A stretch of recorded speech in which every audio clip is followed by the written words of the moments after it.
Patay ang isang senior citizen ng matrap dahil sa sumiklab na sunog sa Quezon City. Sugatan naman ang isa pa dahil sa mga paso sa balat. Nakatutok si Mark Salazar.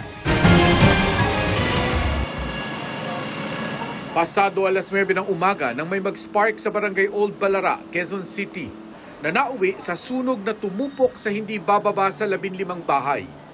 May nadamay pa sa katabing Pook Dagohoy na sakop ng barangay UP Campus sa loob ng UP Diliman. Nagsimula yan sa barangay Old Balara, no? Simpleng usok lang, tapos mamaya biglang ang bilis ng pangyayari. Nag-apoy kagad, may dalawang bahay na sakop ng barangay UP Campus, yung nadamay dalawa. Mabilis naman po yung pag-fire out natin, no? Marami po tayong fire truck, marami supply.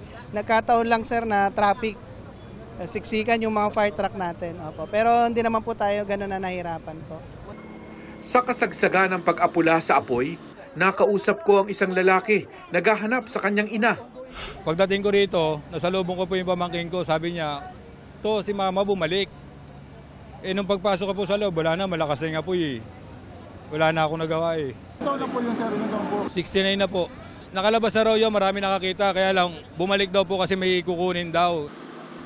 Matapos ang mahigit 2 oras, kinumpirma ng Bureau of Fire Protection na natrap at nasawi ang kanyang ina sa sunog. May isang lalaki ring nagtamo ng second-degree burn dahil sa sunog.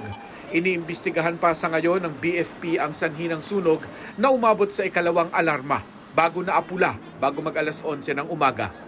Para sa GMA Integrated News, Mark Salazar, nakatutok 24 oras.